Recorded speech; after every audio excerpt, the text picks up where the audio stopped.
Во продолжение, представување на енергетската состојба пред инвеститорите ќе има господинот Трајче Рушев од Министерството за надворешни работи. Го поканувам на сцена. Повелете.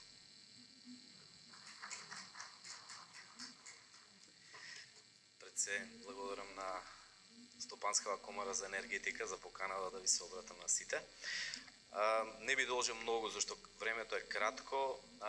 Би започнал со ставот дека енергетскава политика и енергетските стратегии се динамична материја и постојано се менуваат. Ќе ви кажам еден пример што се случи пред 10 години, во каква состојба можевме да бидеме и како Македонија да биде главен енергетски хаб во регионот, во југоисточна Европа и како се до тоа се промени. Знаете дека 2012 година имаше енергетска криза, февруар месец, прекина дистрибуција на газ од Газпром на неколку европски земји. Подитно Европска комисија донесе одлука сите земји членки, земји кандидати да подготват студии и да почнат со изградба на гасни интерконекции помеѓу земјите. Тогаш се случи една можност, Македонија меѓувремено гради, знаете дека гради енергетски прстен околу државата и со овие енергетски интерконекции со соседните држави ќе можеме да бидеме главни енергетски хаб. Пример, ако Бугарија, соседна Бугарија е уценета од руски енерген со руски газ, да можеме ние преку гасната интерконекција со Грција да земеме, да купиме азербејџански газ или LNG газ и истиот да го доставиме до соседна Бугарија. Меѓувремено се случи исто една друг момент под еден притисок на Бугарија, таа го откажа јужниот гасовод, кој што носеше големи количини руски газ до Централна Европа. Тогаш се го пренасочија тој јужен тек до границава со Грција преку Турција и се нарече тој гасовод турски тек. На иницијатива на Унгарија, на раководството, политичкото раководство на Унгарија, ние неколку земји, Грција, Македонија, Србија, Унгарија, подпишавме барање до Европска комисија да се стави овој проект, овој гасовод од Тесла, кој што носи газ од границава турско-грчка, од турски тек до некаде Централна Европа.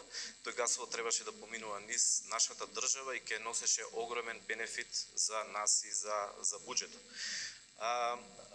Имаше услов, го ставивме на приоритетна листа, се постави на првите 3 приоритетна листа за поддршка, за изградба нова, под услов 50% да носи руски газ, 50% газ од останати извори, како што напомнав, азербејџански, LNG и така натаму.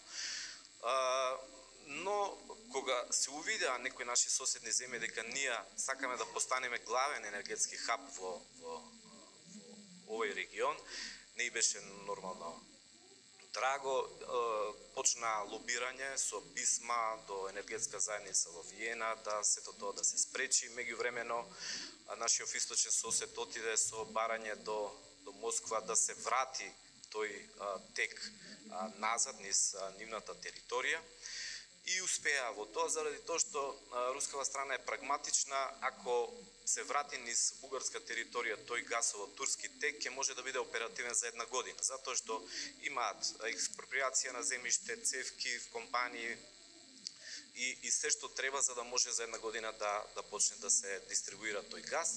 Меѓувремено се појави разни лоби структури, успеа да се почне со изградба Trans-Adriatic Pipeline, ТАП, кој што ќе носи азербејџански газ од ТАНАП, Trans-Anadolия Гасниов цевковод. И така да ние во овој случај извисивме за да бидеме главен енергетски хаб. Гасниот прстен уште не е готов, гаснава интерконекција со Грција исто така уште не е започната да се гради, причините се повеќе. Значи, стратегиите, пак да повторам, и енергетските политики се постојано менува зависно од околностите. Каде сме сега ние за да бидеме да постанеме енергетски независна држава? Како што напомна председателот на Стопанската комора за енергетика, да, обновливи извори на енергија, но не можеме безкрајно. Можеме до 30%, затоа што имаме проблем, не ние, туку и сите европски земји имаат проблем со балансирањето. Кажавме, едно од начините да се балансира таа електрична, затоа што не само ноќно време, туку и преку ден имаме сонце, ненадевно доаѓа облак и попречува производство на електрична енергија. Значи можеме преку изградба на батерии, тоа треба сите инвеститори потенцијални да го имаат, значи инвестицијата е скоро иста, но може да биде и поедноставна отколку инвестиции во фотоволтаични. Тие батерии ја складираат таа висока енергија. Како што рековме, реверзибилни хидроелектрични централи као Чебрен и Галиште, што за жал не сум сигурен дека надворешен фактор ќе ја гради или нема да ја гради, ќе покаже времето сега скоро. И трета работа што исто сакам да го напомнам е водородот. Водородот е енергенс кој што е обновлив енергенс, чист енергенс кој што има долгорочна перспектива не само кај нас, тоест во целиот свет, и препорачувам следната конференција да биде тема искористува производство, складирање, дистрибуција и користење на водородот како енергенс. Во однос на енергетскава независност исто многу често може ќе видите се спомнува или ќе се спомнува мали нуклеарни реактори, модуларни реактори. Тоа са, значи, реактори големи како еден контейнер, лесно се дистрибуираат, нема потреба од ладење, нема потреба од ноу-хау затоа што се контролираат преку клауд и после 25 години искористување се враќаат назад. За и ваше информирање, ве скоро Романија порача 10 такви модуларни нуклеарни реактори од Соединените американски држави. Значи треба и тука за целта е да диверзифицираме, не да имаме еден, значи да имаме повеќе извори на енергенси. И би спомнал, доста е актуелно во последните години две производство на енергетски растенија. Што е тоа? Конкретно има едно растение Miscanthus giganteus, тоа е кинеска трска, кој што дава огромни количини на биомаса по единица површина. Поточно на 1 хектар дава 30 тона на биомаса, каде што таа биомаса може да се произведува биоетанол, може да се произведува пелети, брикети, да се користи за биопластика, има огромна намена, а колку само за споредба 1 хектар од 30 тона биомаса е компарација како 13 тона на нафта. Значи, ние Македонија има огромни површини, неискористени земјоделски површини кои што може да се сади такви растенија. Проблем е, не знам, Министерство за земјоделство, клучот е таму да донесе правилник, фирма кој што ќе ги увезува, кој што ќе ги поддржува производството на вакви енергетски растенија и најмногу што се плашат Министерство за земјоделство е инвазивноста. Многу често за воведување на нови растенија или животни, носење овде, дали ќе бидат инвазивни, ќе ги потиснат домашниве. Не, ова растение воопшто не е инвазивно, така да може да се произведува кај нас, зашто веќе се произведува во Европска Унија, повеќе земји. Така да треба како инвеститори да размислуваме, да ја размислуваат исто и во однос на ова производство на биомаса од ова растение и понатаму за намена пелети, брикети, со тоа ќе ги заштитиме и сечата на нашите шуми, а истото растение ги штити од ерозија нашите, еве ќе видите на патот, пример на автопатот Скопје-Штип, колку има паднати свлечишта и сето тоа. Со вакви растенија сето тоа ќе се спречи. Има многу, бидејќи е кратко времето, јас тука би застанал, но после на пауза на кафе или на коктелот би слободно може да разговараме и да разменеме по некоја мислење, информации или знање по однос на оваа тематика. Ви благодарам на сите.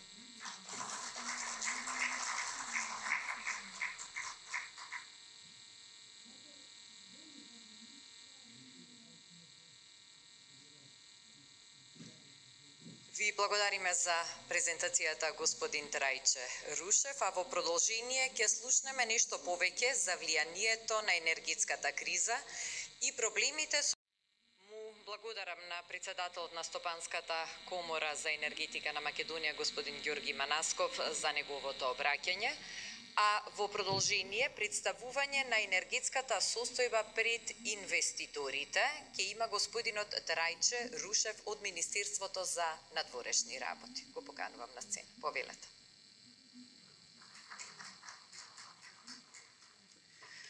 Пред се благодарам на Стопанскава комора за енергетика за поканата да ви се обратам на сите.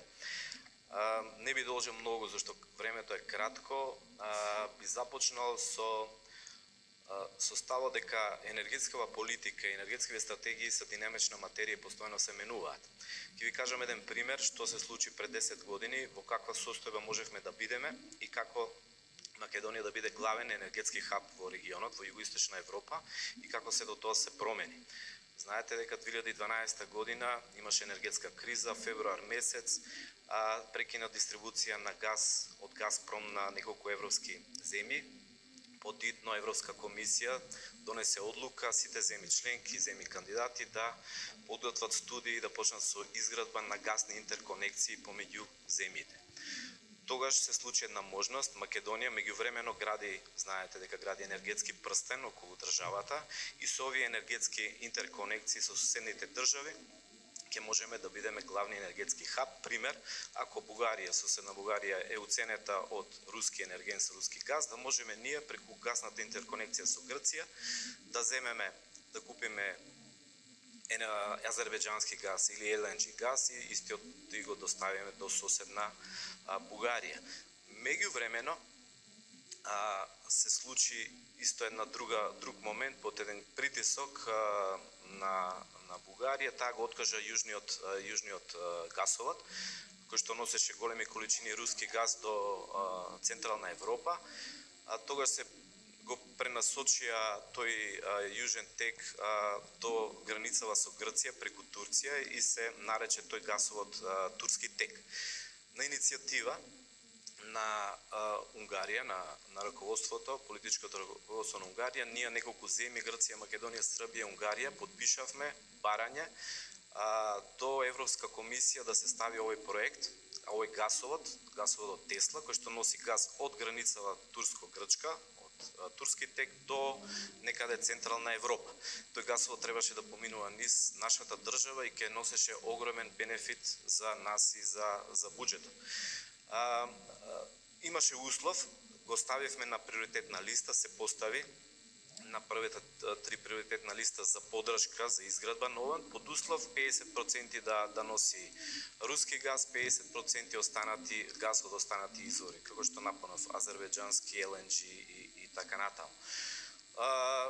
Но кога се увидеа некои наши соседни земји дека ние сакаме да постанеме главен енергетски хаб во овој регион, не беше нормално драго, почна лобирање со писма до енергетска заедница во Виена да сето тоа да се спречи. Меѓувремено нашиот источен сосед отиде со барање до Москва да се врати тој тек назад низ нивната територија и успеа во тоа заради тоа што рускава страна е прагматична. Ако се врати низ бугарска територија тој гасовод Турски тек, ќе може да биде оперативен за една година, затоа што имаат експроприација на земјиште, цевки, компании и се што треба за да може за една година да почне да се дистрибуира тој газ. Меѓувремено се појави разни лоби структури, успеа да се почне со изградба Trans-Adriatic Pipeline, ТАП, кој што ќе носи азербејџански газ од ТАНАП, Trans-Anadolия Гасниов цевковод. И така да ние во овој случај извисивме за да бидеме главен енергетски хаб. Гасниот прстен уште не е готов, гаснава интерконекција со Грција исто така уште не е започната да се гради, причините се повеќе. Значи, стратегиите, пак да повторам, и енергетските политики се постојано менуваат зависно од околностите. Каде сме сега ние за да постанеме енергетски независна држава? Како што напомна председателот на Стопанската комора за енергетика, да, обновливи извори на енергија, но не можеме безкрајно. Можеме до 30%, затоа што имаме проблем, не ние, туку и сите европски земји имаат проблем со балансирањето. Кажавме, едно од начините да се балансира таа електрична, затоа што не само ноќно време, туку и преку ден имаме сонце, ненадежно доаѓа облак и попречува производство на електрична енергија. Значи можеме преку изградба на батерии, тоа треба сите инвеститори потенцијални да го имаат, значи инвестицијата е скоро иста, но може да биде и поедноставна отколку инвестиции во фотоволтаични. Тие батерии ја складираат таа висока енергија. Како што рековме, реверзибилни хидроелектрични централи као Чебрен и Галиште, што за жал не сум сигурен дека надворешен фактор ќе ја гради или нема да ја гради, ќе покаже времето сега скоро.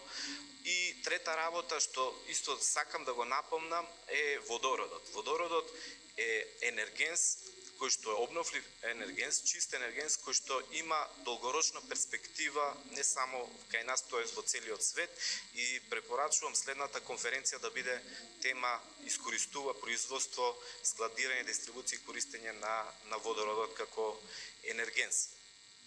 Во однос на енергетскава независност исто многу често може ќе видите се спомнува или ќе се спомнува мали нуклеарни реактори, модуларни реактори.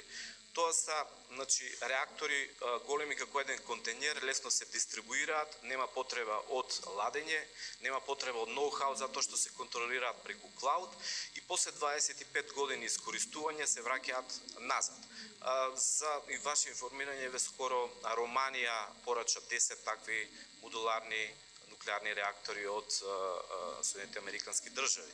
Значи треба и тука за целта е да диверзифицираме, не да имаме еден, значи да имаме повеќе извори на енергенси. И би спомнал, доста е актуелно во последните години две производство на енергетски растенија. Што е тоа? Конкретно има едно растение Miscanthus giganteus, тоа е кинеска трска, кој што дава огромни количини на биомаса по единица површина. Поточно на 1 хектар дава 30 тона на биомаса, каде што таа биомаса може да се произведува биоетанол, може да се произведува пелети, брикети, да се користи за биопластика, има огромна намена, а колку само за споредба 1 хектар од 30 тона биомаса е компарација како 13 тона на нафта. Значи, ние Македонија има огромни површини, неискористени земјоделски површини кои што може да се сади такви растенија.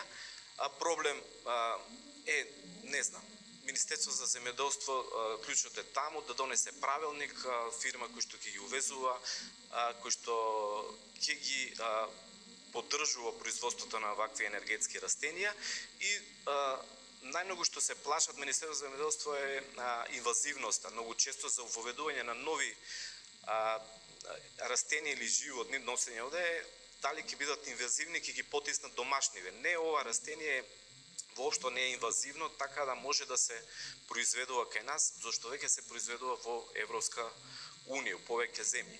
Така да треба како инвеститори да размислуваме, да ја размислуваат исто и во однос на ова производство на биомаса од ова растение и понатаму за намена пелети, брикети, со тоа ќе ги заштитиме и сечата на нашите шуми, а истото растение ги штити од ерозија нашите, еве ќе видите на патот, пример на автопатот Скопје-Штип, колку има паднати свлечишта и сето тоа. Со вакви растенија сето тоа ќе се спречи. Има многу, бидејќи е кратко времето, јас тука би застанал, но после на пауза на кафе или на коктелот би слободно може да разговараме и да разменеме по некоја мислење, информации или знање по однос на оваа тематика. Ви благодарам на сите.